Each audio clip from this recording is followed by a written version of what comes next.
In 1970, Air Safaris was established by a group of like-minded men at Mesopotamia Station.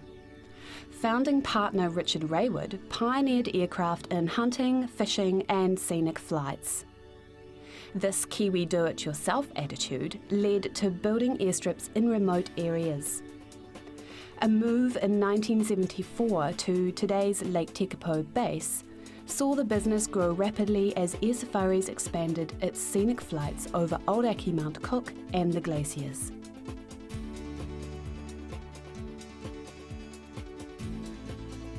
Halfway between Christchurch and Queenstown is the popular holiday destination of Lake Tekapo, home to Air Safaris main airport, where planes depart hourly into the skies. Lake Tekapo is the starting point of New Zealand's largest hydroelectric power system. The Mackenzie Basin is renowned for its vast golden tussock-filled landscapes, crystal clear skies and unimpeded views. This sparsely populated region is also home to many of New Zealand's high country stations.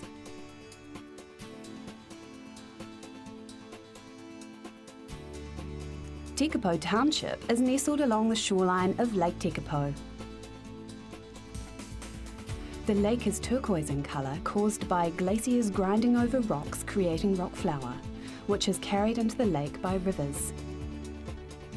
Sitting high above is the Mount John Observatory. Clear air and vast dark skies provide some of the best stargazing in the southern hemisphere. Further on are Lakes McGregor and Alexandrina, a popular destination for fishermen seeking rainbow and brown trout. Heading up the lake, Godley Peaks and Glenmore Station are home to some 10,000 merino sheep, famous for their superfine wool.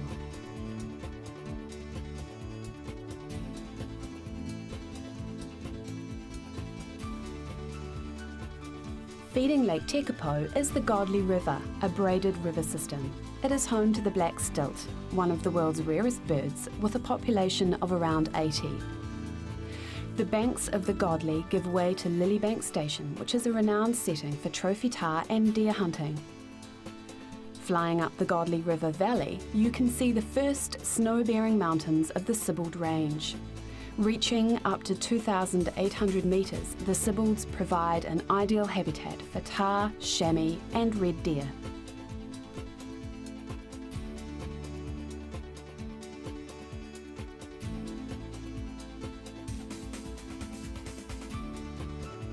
At the source of the Godley River are two terminal lakes. This region sees the beginning of a massive glacial area with over 130 glaciers, the first of which is the Murchison. Named after a famous South Island explorer, it is 16 kilometres long, New Zealand's second longest glacier.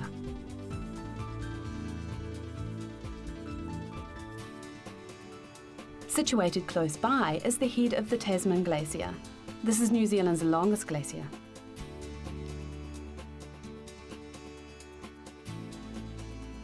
The top reaches of the Tasman receive a staggering 50 metres of snowfall annually, and its ice is incredibly deep, measuring up to 800 metres in places.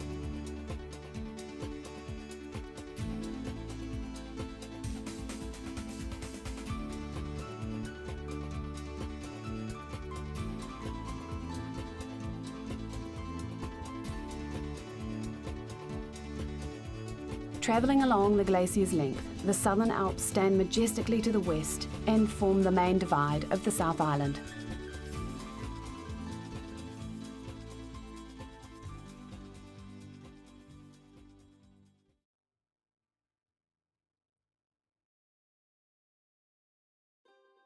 Over the main divide is the entrance to the Westland World Heritage Park.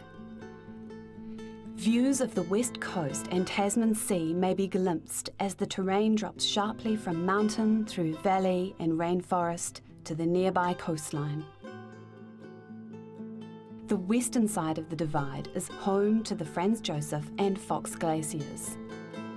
From the top, typified by craggy ranges and large crevasses, The Franz Josef Glacier plunges steeply towards the west coast, moving at up to 4 metres per day. It is also known as Te Moeka o Te Wawe, a name given by the Māori saluting an ancestor who fell to his death there. When his lover wept for him, the beds of Fox and Franz Josef glaciers filled with everlasting tears of ice. Just southwards is Fox Glacier. Dropping from such a height so quickly means that these glaciers are the only ones in the southern hemisphere that travel through rainforest valleys before meeting and feeding the rivers below.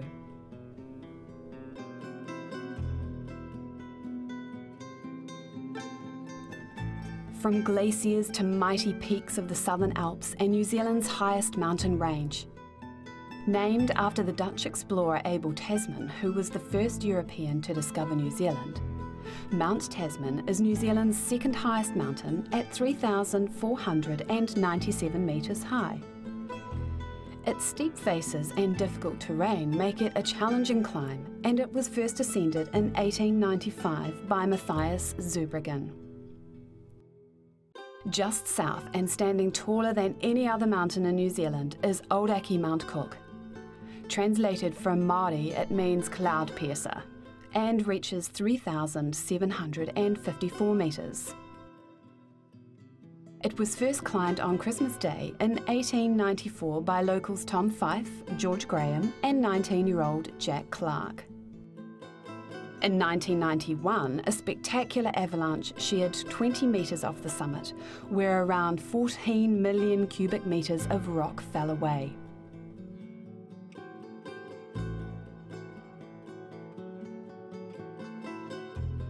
Nestled just underneath and to the south is Mount La Perouse, a beautifully symmetric mountain. It is a popular mountaineering spot. It is also well known as the site of one of the last big ground rescue operations. In 1948, it took 6 days to rescue a climber injured in a fall.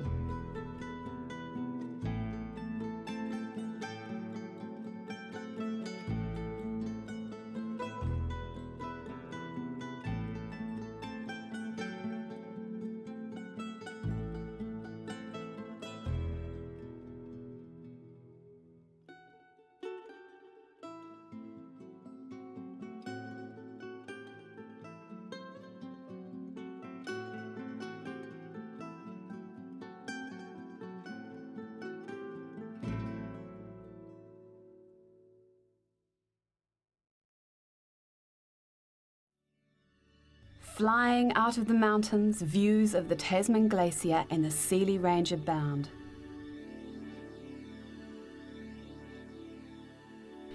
At Tasman's foot is a glacial lake containing floating icebergs. These icebergs appear out of the blue as they break off from the glacier bed beneath and rise to the surface.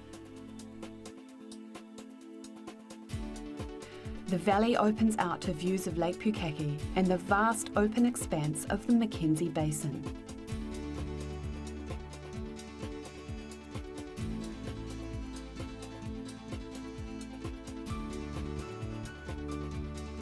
"100 kilometres long and 40 kilometres wide, the basin was formed by glaciers over 14,000 years ago.